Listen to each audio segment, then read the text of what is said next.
مدنی عطیات، چندہ، پیسہ، یہ ہمارے مقصد نہیں، ہماری ضرورت ہے کہ تنظیم چلانی، ادارے چلانے، مدرسے چلانے، جامعۃ المدینہ چلانے، یہ ہماری ضرورت ہے۔ 15,000 کے آس پاس ہمارے اجیر اسلامی بھائی ہیں، ان کی ہر ماہ تنخواہ دینی ہے، پھر ان کے اضافے سالانہ اور بھی بیچاروں کی ضرورتیں ہوتی ہیں جس پر ہم غور کرتے رہتے ہیں۔ ہماری تو خواہش یہ ہے کہ سب سے اچھی تنخواہ امامت کی تنخواہ ہونی چاہیے، امام بہترین تنخواہ والا ہونا چاہیے، عالم ہو اور اچھی تنخواہ، حافظ ہو عالم کے ساتھ ساتھ اور اچھی تنخواہ، 50,000 60,000 70,000 مہینے کی تنخواہ کر دو امام کی، مفتی ہو لاکھ سے اوپر تنخواہ کر دو، گاڑی بھی دے دو، کرایہ کا گھر بھی دے دو۔ ارے کون آدمی ہوگا جو اپنے بیٹے کو امام نہیں بنائے گا یار؟ خالی یہ ڈاکٹر بنانے کے پیچھے پڑے تو ڈاکٹری سے اور اس شعبے سے تھوڑی محبت ہوتی ہے، معلومات کرتے یار پیسے کہاں زیادہ ملیں گے،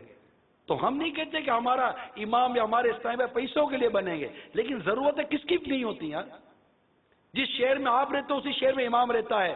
آپ کو راشن 100 روپے کا تو امام کو راشن کو 10 روپے کا تھوڑی ملتا ہے، کوئی امامت کے نام پر 5 روپے کا ڈسکاؤنٹ دے دے گا یار، 10 روپے کا ڈسکاؤنٹ دے دے گا، کوئی 90 روپے کا ڈسکاؤنٹ تھوڑی دے گا کہ امام صاحب لے جاؤ،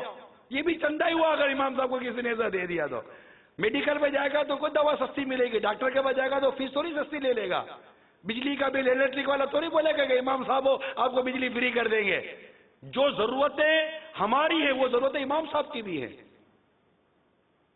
جو آٹا دال گھی مرچی ہم لوگ استعمال کرتے ہیں امام صاحب نے وہی استعمال کرنی ہے، جو بجلی ہم استعمال کرتے ہیں وہی امام صاحب نے استعمال کرنی ہے۔ امام صاحب کے گھر میں فریج ہوگا تو کیا امام صاحب کے گھر میں فریج نہیں ہونا چاہیے؟ ارے امام صاحب اللہ والے، اللہ والا فریج نہیں رہ سکتا، ارے آپ یہ کیسے کھائیں گے؟ امام میرے آقا مفتی احمد یار کا نعیمی رحمۃ اللہ تعالیٰ علیہ کہتے ہیں کہ یہ جو نعمت ہے نا، یہ کھانے پینے کی عمدہ، یہ نعمتیں تو اللہ تعالیٰ نے بنائی اپنے نیک بندوں کے لیے، گناہ گار تو ان کے صدقے میں کھاتے ہیں۔ اگر اللہ کے نیک بندے یہاں بھی زہد و قناعت اختیار کرتے ہیں،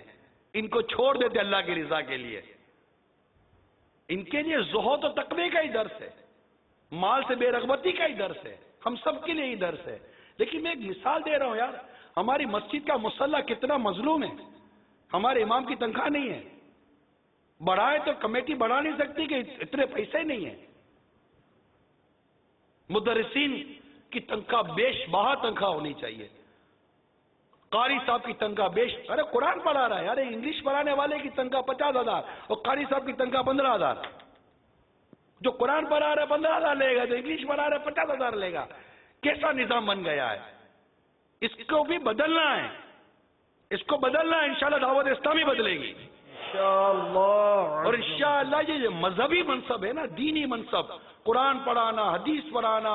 یہ فقہ پڑھانا، یہ دین کی تعلیم دینے والا جو مقام ہے، انشاءاللہ اس کو معاشی طور پر بھی اتنا مستحکم کرنا ہے کہ لوگ مجبور ہو جائیں اپنے بچوں کو اس طرف لانے پر۔ اس کے لیے ساتھ دو آپ ہمارا، اور اس کے لیے خوب خوب خوب خوب مدنی عطیات جمع کریں، اتنے مدنی عطیات کریں، جتنے مدنی عطیات ہوں گے اسی قدر ہی سہولیات دی جائیں گی نا جی، اور دروازے کھولے جائیں گے۔ تو ایک ایک فرد سے مدنی عطیات وصول کرنے، کسی کو بھی نہیں چھوڑنا، نہ خود کو چھوڑنا ہے، اپنے بھی جیب سے 1 روپیہ ڈال ہی دینا ہے یار، دعوت اسلامی میری ہے، اپنے گھر میں وہ گھریلو صدقہ باکس رکھ کر اس میں کچھ نہ کچھ ڈالے، روز کے 12 روپے ڈال دیں یار، کچھ نہیں ڈالتے تو روز کا 1 روپیہ تو ڈال دو، سکہ ڈال دو، 1 روپے کا بھی سکہ آتا تو ہے نا جی، آتا ہے نا، 1 روپے کا سکہ ڈال دو، یہ ڈال دو، کچھ ڈالو یار، مہینے کے 30 روپے بھی دے تو دیں گے دعوت اسلامی کو میری طرف سے، چل لکھا لائیں ثنا خانوں میں چہرہ تیرا، میں بھی ان لوگوں میں قیامت کے روز اگر یہ پوچھا گیا وہ ہے کون دعوت اسلامی کو مدنی عطیات دے کر اس تحریک کو آگے بڑھانے والے، تو میرا بھی اس میں نام آ جائے گا یار، سبحان اللہ۔